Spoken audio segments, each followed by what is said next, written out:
On the 11th of May, 1969, approximately 30 North Vietnamese soldiers surrounded a six-man American reconnaissance team northeast of Quan Loi Base Camp. Rain drove off the helicopter gunships. The radio signal was failing. No reinforcements were coming. By morning, the team leader had walked artillery to within 25 meters of his own men, set a dawn ambush, and crawled alone to two enemy positions to destroy them with grenades. All 6 Americans walked out. Those men were Long Range Reconnaissance Patrol operators, the teams that reported a kill ratio of 400 enemy for every American lost across roughly 23,000 patrols in Vietnam. The NVA's standard response to a compromised team was to surround and overwhelm it before air support arrived. On this night, the weather did half the work. It was not enough. 60 to 70% of South Vietnam was wilderness, triple-canopy jungle, mountainous border zones, the Ho Chi Minh Trail threading through the Central Highlands like a root system no one could dig out. Battalion-sized sweeps crashed through it, and the NVA heard them coming from miles away. They monitored the radios, counted the helicopters, chose when to fight. The war's central frustration was an enemy who was everywhere and visible nowhere. The war demanded eyes in the places big units could not reach. Trail junctions deep in enemy country, base camp perimeters along the Cambodian border, ridge lines where no American had set foot in months.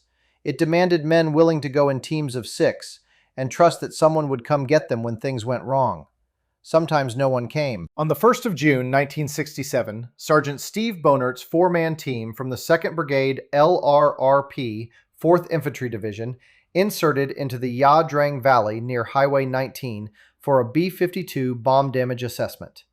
The enemy was already there. The team was compromised within minutes, movement tightening through the undergrowth on every side. Bonert radioed for extraction. The battalion commander, miles away, declared the area cold. Denied. For 5 hours, 4 Americans lay motionless, listening to the NVA build fighting positions around them. When a relief column finally pushed through, it was ambushed en route. Specialist 4 Dan Harmon, an Alutiiq soldier from Woody Island, Alaska, took AK-47 fire, dragging the wounded Bonert to cover. Harmon died on that trail. Bonert bled out 12 days later. That was 1967, and those men were running improvised doctrine. By February 1969, every long-range patrol unit in Vietnam had been redesignated under a single regiment, the 75th Infantry, Ranger. The teams were still 6 men.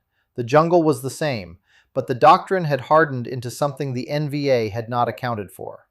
In December 1965, the 101st Airborne formed the first LRRP platoon in Vietnam. By mid-66, Westmoreland had authorized long-range patrol elements across every division in country.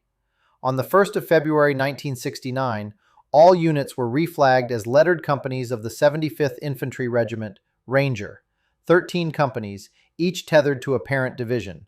A team was 6 men, team leader, assistant team leader, radio man, the NVA's priority target, point man, slack man, rear security, small enough to vanish, large enough to kill. They carried CAR-15s and sawed-off 12-gauge shotguns loaded with double-aught buck. At 15 meters in triple canopy, a shotgun ended arguments a rifle could not. Every team packed M18A1 claymore mines, 700 steel balls aimed outward along the perimeter. In a compromised position, the claymores spoke first. And every man knew the AN/PRC-25 radio was the lifeline to artillery, gunships, and extraction. Without it, a surrounded team was already dead. Insertion was by Huey Slick, false touchdowns across 3 or 4 clearings so the enemy never knew which held the team. On the ground, 6 men formed a wagon wheel perimeter and lay dog, motionless, listening.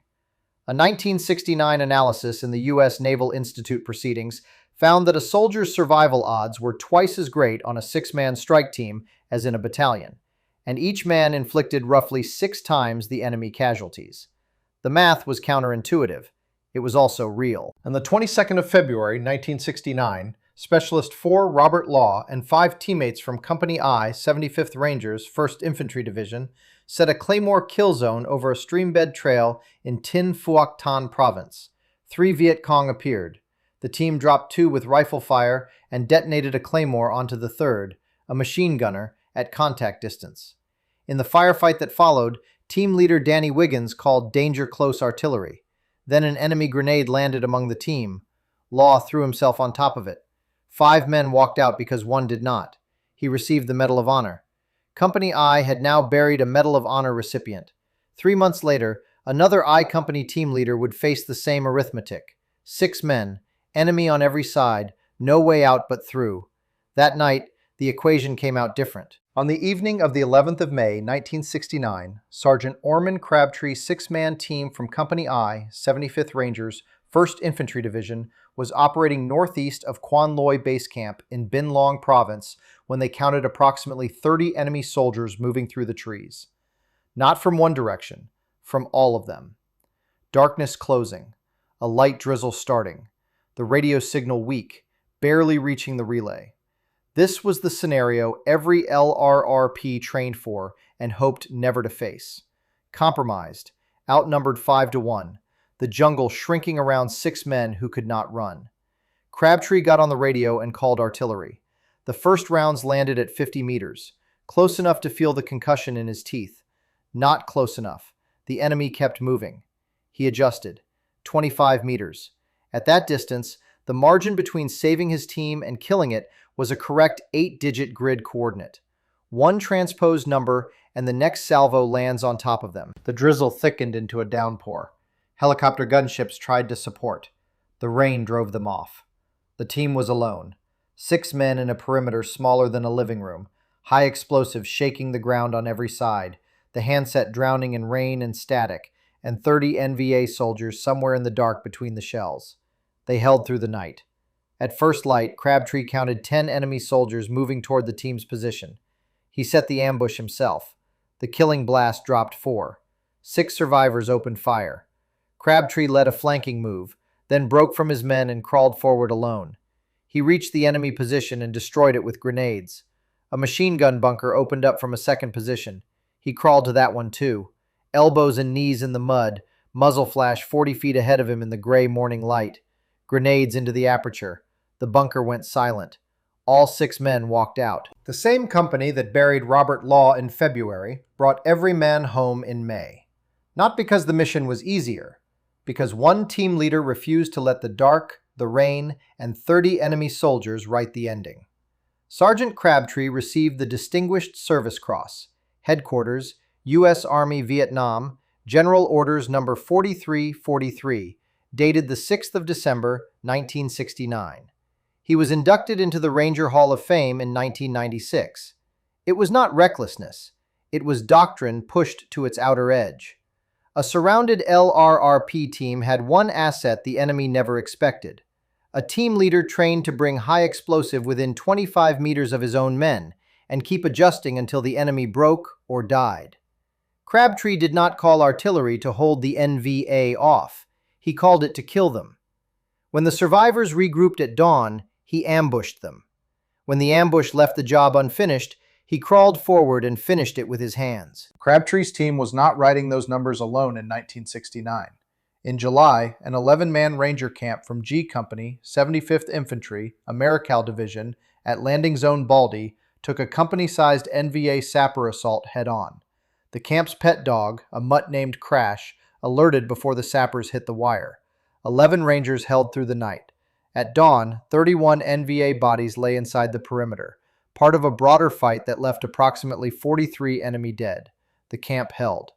In the Central Highlands, a single team from the 4th Infantry Division occupied a hilltop on the Chu Po Ridge near Pleiku and spent 3 days directing artillery and Air Force fighter bombers onto a large NVA concentration below. When an estimated company stormed the position, the team fought for 3 hours.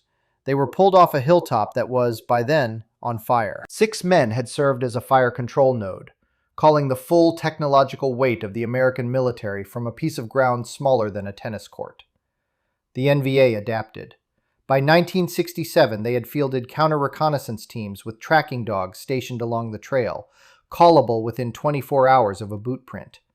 They placed bounties on LRRP teams, $1,000 to $2,500, in a country where a laborer made 85 cents a day. Their standard response to a compromised team was the dog pile. Rush enough men to fix and overwhelm the 6 Americans before air power could arrive. Post-war, NVA veterans reportedly called the Rangers the deadliest American unit in the war because they kept showing up where they were not supposed to be. The Australian SAS, running identical patrols out of Phuoc Tuy province, earned an even sharper name, Ma Rung, Phantoms of the Jungle. But the Doctrine's failure mode was absolute. Sergeant Craig Jorgensen's 5-man H Company team, 75th Rangers, 1st Cavalry Division, was hit on the 17th of November 1969. 2 men killed instantly, a 3rd badly wounded. Jorgensen was told no quick reaction force was available. He and his team leader fought back-to-back over the bodies of their dead until rescue came. 500 LRRP soldiers were killed in Vietnam. Company 1, Crabtree's company, Law's company, buried 29 of them. In 1974, the colors of the 75th Infantry passed to the newly formed 1st and 2nd Ranger Battalions, the seed of today's 75th Ranger Regiment. Staff Sergeant Robert Pruden, the G Company team leader who shielded his men with his body at Quang Ngai on the 29th of November 1969, entered the Ranger Hall of Fame's inaugural class. The regiment runs the annual Pruden competition in his name. The proposition was never abstract. 6 men with a radio, moving through darkness, could be more lethal and more survivable than a battalion, but only if every link held. The artillery had to be accurate, the radio had to carry, and the man calling the fire had to trust the math more than his fear. 25 meters, that was the margin. That was always the margin.